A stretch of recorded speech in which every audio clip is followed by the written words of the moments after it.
Assalamualaikum warahmatullahi wabarakatuh, Bu Indra. Waalaikumsalam warahmatullahi wabarakatuh. Selamat siang, Bu Indra. Ini mengganggu waktu Bu Indra sebentar, guys.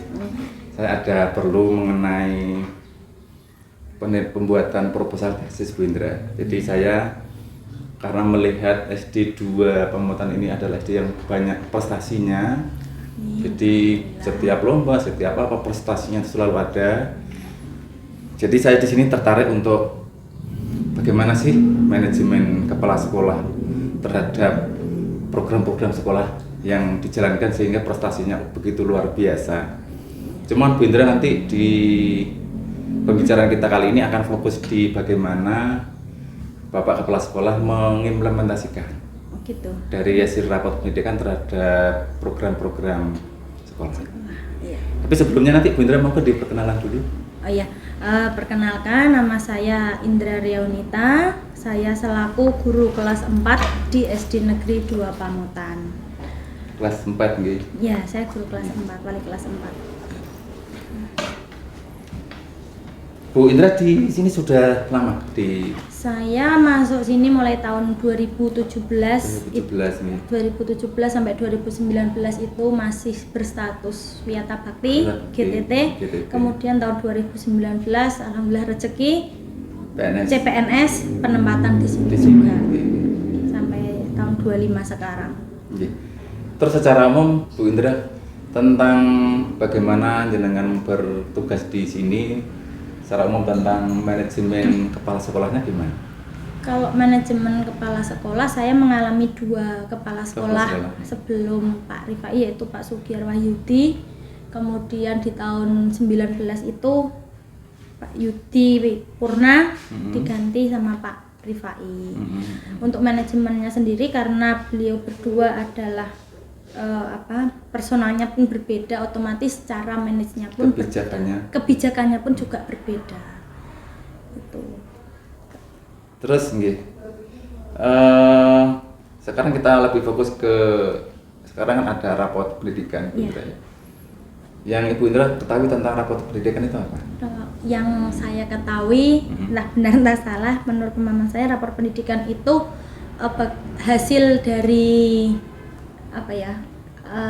hasil pembelajaran atau evaluasi selama 1 tahun terakhir itu. Tapi bukan hanya siswanya, tetapi juga dari guru. Dari rapat pendidikan diambil dari ANBK yang dilaksanakan di kelas 5 serta survei lingkungan yang dilakukan siswa kelas 5 juga dan Bapak Ibu guru. Bapak Ibu guru juga. Ya, juga mengajarkan survei lingkungan. Berarti kalau boleh saya simpulkan, hasil dari raport pendidikan itu merupakan cerminan pembelajaran dan keadaan sekolah kita sehari-hari ini. Iya, menurut pemahaman saya seperti itu, Pak. Oke. Kalau seperti itu berarti selama ini sekolah di dalam melaksanakan program-program itu apakah sudah berdasarkan raport pendidikan, Bu? Kalau di SD 2 sudah. Tetap kita untuk menjalankan kebijakan tertentu atau kegiatan sekolah tetap nomor 1 mengacu ke rapor pendidikan karena sekarang kan ada perencanaan berbasis data itu. Jadi kita mengacu di rapor pendidikan mana yang kita turun atau bahkan sama seperti itu harus ada peningkatan. Kalau misal ada penurunan kita evaluasi lagi bagaimana untuk mencari solusinya. Gitu. Berarti Bapak Kepala Sekolah bersama teman-teman guru sudah menerapkan bagaimana mengaplikasikan perencanaan berbasis data, gitu? Iya, sudah. Kalau boleh tahu Bu Indra, langkah-langkah ketika teman-teman dan Bapak Kepala Sekolah itu membuka raport pendidikan, langkah-langkah yang proses yang dilakukan itu apa saja? Untuk di rapor pendidikan kemarin baru saja di-share yang tahun 2025. Tahun ini baru sekitar 3 hari atau seminggu yang lalu itu baru Bapak Kepala Sekolah belum sempat karena kegiatan Ramadan di SD 2 juga tergolong padat, jadi belum sempat menyampaikan, baru di-share saja. Tapi kan tidak semua guru paham maksud di-share ini apa, kan tidak semua guru paham. Maka berdasarkan pengalaman tahun lalu Pak Kepala Sekolah, yang pertama buka bersama-sama kita di lab belakang karena fasilitasnya lebih memenuhi daripada di ruangan ini. Kemudian dibacakan maksudnya bagaimana, kurangnya bagaimana. Kemudian di rapor pendidikan kan ada rekomendasi Pak, rekomendasi prioritas terutama ya. Nah, di rekomendasi prioritas ini yang sebagai Pak Kepala Sekolah itu mengacunya ke sini dulu. Ya, dari rekomendasi dari rapor pendidikan. Iya, rekomendasi yang prioritas dulu baru ke keseluruhan kan. Ini kan ada laporan rapor, rekomendasi keseluruhan, rekomendasi prioritas. Nah, yang kita fokuskan yang pertama di prioritasnya dulu.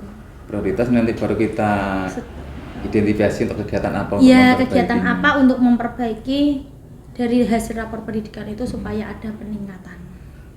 Kalau dari Bu Indra sendiri, dari proses identifikasi, kemudian refleksi dan benahi itu apakah masih ada kesulitan tentang pemahamannya, langkah-langkahnya?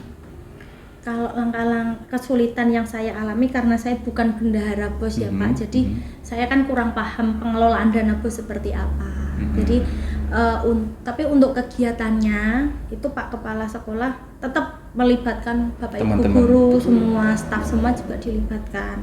Tapi untuk pengelolaan pendanaannya kami belum terlalu paham seperti itu.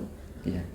Dari kegiatan benahi itu kan tidak semuanya harus ada biaya. Jadi ada kegiatan-kegiatan yang tidak harus mengeluarkan biaya. Jadi kan memang semua teman-teman harus tahu. Tadi kan secara pribadi Bu Indra, kalau teman-teman secara umum pemahamannya tentang proses IRB itu gimana? Kalau teman-teman secara umum kita tetap memberikan usul rekomendasi, misal seperti ini tahun 2025 kami kan peserta didik mencapai batas kompetensi minimum untuk literasi membaca itu kan turun 6,67 poin daripada tahun kemarin. Nah, ini teman-teman juga otomatis bagaimana caranya, ini kan juga tidak perlu dana BOS kan ya Pak, karena literasi kan otomatis di dalam kelas. Jadi Bapak Ibu guru membuat program masing-masing kelas untuk meningkatkan supaya tidak turun ini. Literasinya bisa 15 menit sebelum pembelajaran membaca atau 10 menit membaca ataupun di sela-sela pembelajaran. Kalau saya pribadi, saya literasinya di sela-sela dan lebih saya meliterasi yang ada hubungannya dengan pembelajaran itu. Waktu itu di hari itu. Misalnya tadi saya materi saya itu tentang Pancasila, penerapan nilai-nilai Pancasila. Cuma saya mikirnya kalau anak-anak tidak tahu dasar lahirnya Pancasila, mereka hanya tahu Pancasila tuh ada 5 Bu. Penerapannya sikapnya ini. Kok saya sebagai guru kok hati saya masih mengganjal. Jadi saya memberikan literasi ke anak berupa video. Video pembelajaran saya tayangkan dengan LCD. Saya selipkan sejarah lahirnya Pancasila dimulai dari perang Asia Pasifik itu, terus bisa masuk perang ke Indonesia, penjajahan Jepang, kemudian lahirnya BPUPKI, siapa saja yang berperan di BPUPKI itu kan juga bisa pengetahuan saya itu juga termasuk literasi. Ya, betul. Nah, jadi anak setelah saya tayangkan video, saya juga memberikan kayak evaluasi gitu loh. Iya, umpan balik. Tadi apa yang ada di video apa? Ini Bu, BPUPKI. BPUPKI itu apa? Jadi secara tidak langsung, walaupun anak tidak mencatat, tapi dia melihat secara audiovisual, ya tetap bisa menjawab. Itu sebagian dari literasi itu salah satu upaya saya sebagai guru kelas 4 supaya kemampuan literasi anak tidak turun lagi. Jadi di dalam rapat bersama itu kita sebagai guru kelas diberi keleluasan untuk bagaimana strategi kita supaya literasi kita naik. Berarti berbeda nih berarti masing-masing. Beda, masing-masing kelas berbeda. Ada yang dengan membaca, ada yang seperti saya, ada yang dengan audio saja karena kita kan juga menerapkan diferensiasi kebutuhan belajar. Iya, kan ada anak yang dia tidak suka baca tapi kalau nonton paham. Iya, jadi kita memfasilitasi. Oh, berarti memang di setiap kelas itu kan karakter anak dan kebutuhan belajar kan memang berbeda. Dan itu dan yang gurunya lebih, pun juga berbeda iya, karakternya. cara menyampaikannya, Betul. strategi gitu. Iya. Berarti kepala sekolah memberi kebebasan kita Iya. untuk seperti itu. Ya? Jadi Pak Kepala Sekolah itu kalau di dalam dari awal Pak Rifai dari awal masuk ke SD 2 itu sudah bilang kalau urusannya dengan kelas, monggo Bapak Ibu guru full kami berikan keleluasaan 100%. Kalau butuh apa misal kipas anginnya mati atau minta kipas angin lagi atau LCD minta dipasang atau pengen yang portable dibawa-bawa gitu, monggo bilang. Tapi untuk pengaturan di dalam kelas diserahkan ke guru 100% seperti itu. Karena guru memang yang punya karakter sendiri untuk mengetahui karakter dan kebutuhan belajar anak. Iya. Terus kalau boleh tahu Bu, misalnya kan ada sebuah kebutuhan atau kegiatan untuk peningkatan pembelajaran, tapi di situ misalnya usul dari wali murid atau orang tua, itu Pak Kepala Sekolah gimana menanggapinya? Pak Kepala Sekolah selalu menanggapi dengan menerima dengan kedua tangan istilahnya. Tapi nanti dikomunikasikan lagi ke guru. Jadi teman-teman seperti guru. Kemarin itu ada usul dari bukan protes ya Pak. Kita lebih menyebutnya usul. Pak, gimana kalau setiap kelas itu kita pasang LCD? Soalnya anak saya bilang, Bu, aku suka, kebetulan itu murid saya. Mah, aku suka kalau diajar Bu Indra pakai LCD. Gitu, terus Pak, anakku ngomong nombok menowo anak yang lain juga seperti itu. Iya, terima kasih usulannya. Kemudian dirapatkan. Ini ada usulan dari wali murid. Lah kami Bapak Ibu guru yang terutama yang muda-muda nggih, Pak. Ya kalau saya pribadi setuju Pak, setuju banget kalau saya seperti itu. Cuman ada guru yang aku gak iso nganggone kok. Tetap ada yang seperti itu. Cuman ya kalau iya kita waktu itu kan bulan apa ya? November apa Desember gitu loh. Itu kan arkas itu loh Pak, yang nyusun arkas. Nah itu Pak Rifai sudah menganggarkan. Kemudian yang sound kan kebetulan saya punya sound portable kecil yang dicas itu dari rumah milik saya pribadi. Saya bawa ke kelas untuk pembelajaran. Nah di situ Pak Rifai, iki berarti nggonmu dhewe. Iya Pak, ini punya saya pribadi. Kemudian Pak Rifai berinisiatif untuk setiap kelas itu ada dipasang, sekarang sudah terpasang semuanya. Oke, terima kasih. Di tadi kan Bu Indra mengatakan bahwa tingkat pemahaman teman-teman kan berbeda ya. Bagaimana ketika kita membuka rapor itu hasilnya seperti ini, saya harus bagaimana, itu kan tingkat pemahaman teman-teman kan tentu berbeda. Nah, menghadapi ini kan kalau boleh saya bilang kan sebuah tantangan untuk kepala sekolah. Nah dari situ solusi-solusi yang dilakukan Pak Rifai untuk menghadapi itu, menghadapi maksudnya kekurang pahaman guru itu. Iya teman-teman. Pak Rifai tentu menggunakan bahasanya beliau, tetap pendekatan dengan guru yang dengan personal guru sih sebenarnya. Jadi kalau dengan saya Pak Rifai dengan caranya, kalau bahasa Jawa itu nyorteni satu lan satunya gitu. Berarti masing-masing guru di Indonesia sendiri. Iya. Jadi kadang misalkan waktu Pak Rifai selo ndak ada kegiatan, beliaunya juga tidak mengerjakan sesuatu, saya kebetulan jam olahraga misalkan, Mbak ke kantor sebentar, gitu dipanggil, Mbak iki koyo ngene, bagaimana kira-kira api enggo kelas 4 bagaimana, terus ya seperti kita ini sharing gitu, terus begitu pula di guru kelas 5. Misal beliaunya baru jam lain agama atau apa tuh pas Pak Rifai itu dipanggil, sharing gitu, baiknya gimana, apalagi waktu itu menjelang ANBK itu malah sering intens komunikasi untuk persiapannya gitu. Kemudian kendalanya di apa, kira-kira sarprasnya butuh apa, itu pasti ditanyakan di setiap guru gitu. Berarti lebih ke pendekatan personal ya? Iya. Karena kalau diumumkan kadang ada guru yang masih kewuh gitu Pak. Enggan untuk menyampaikan. Iya, jadi kalau secara personal kan mungkin lebih terbuka atau gimana? Iya, lebih terbuka. Dan ketika kita bahas diumumkan kadang-kadang ada guru yang merasa privasinya tidak mau diketahui orang lain. Iya. Iya. Terus secara umum Bu, kalau capaian rapor di tahun 2024 itu yang mengalami penurunan apa saja? 24 yang saya 24. tahun 24 mengalami penurunan itu di literasi sih tetap Pak. Terus Literasi ya di literasinya sih, kalau yang yang memahami teksnya, kalau yang membaca itu naik semua. Kemudian ini juga numerasinya ada yang turun.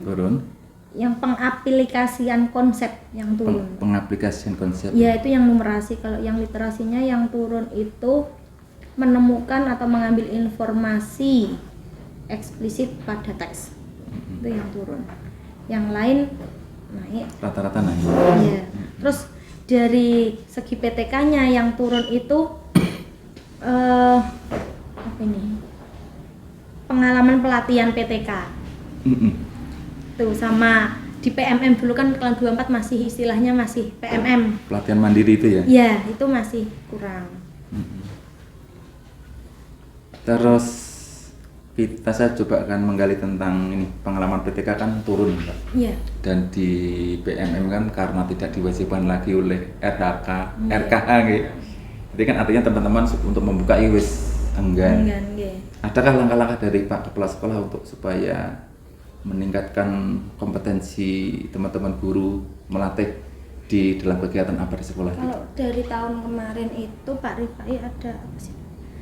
IHT ada, dan karena waktu itu kami kan juga sekolah penggerak, yang ikut pelatihannya kan kebetulan saya dan Bu Sutia.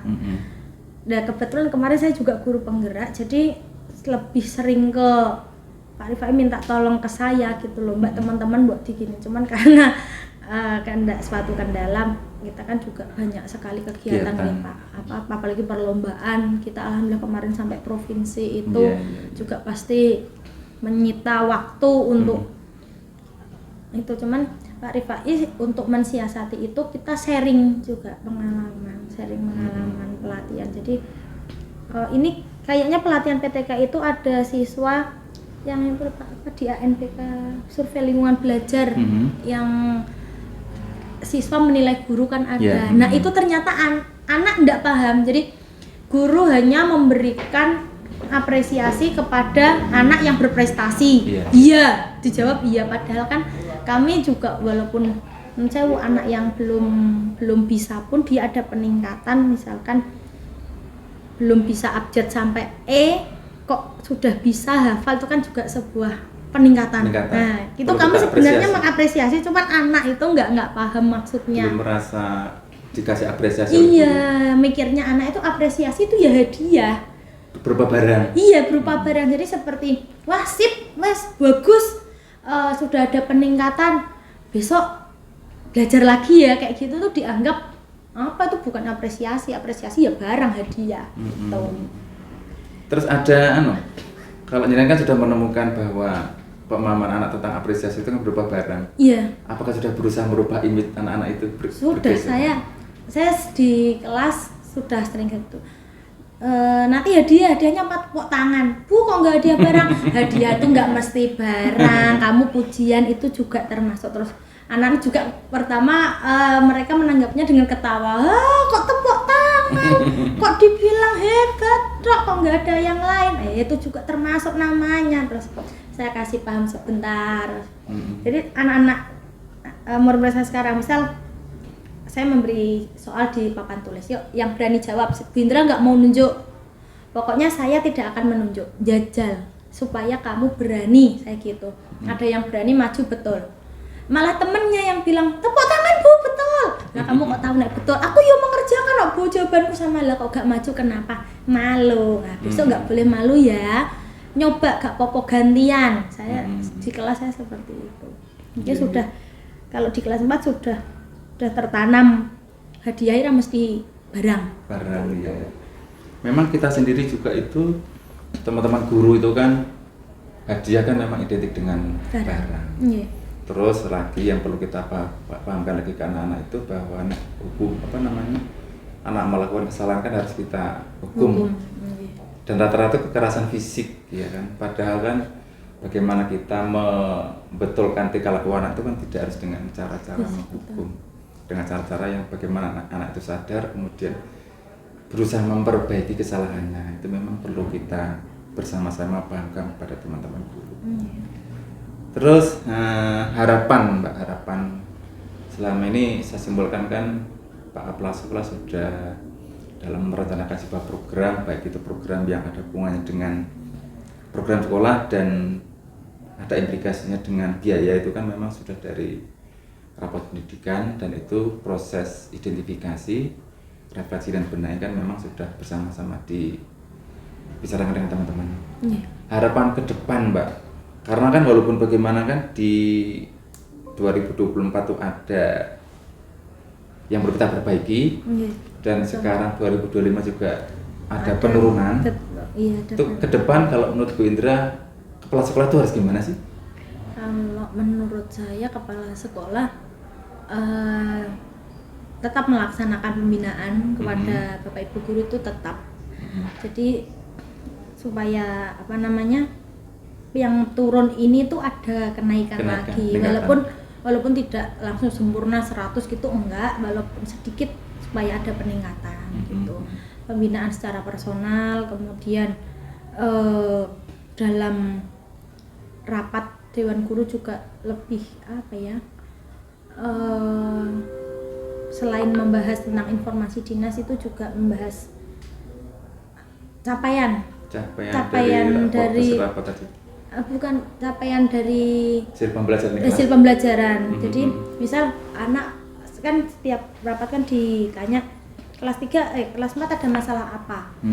Kelas 4 ini Pak, kemarin ada siswa yang misal bolosan dengan alasan nggak mau bangun lah apa. Terus solusimu apa? Saya sih kemarin sudah mencoba menghubungi orang tua. Terus rapat bulan depan, kemarin ada masalah ini ya, progresnya gimana? Gitu.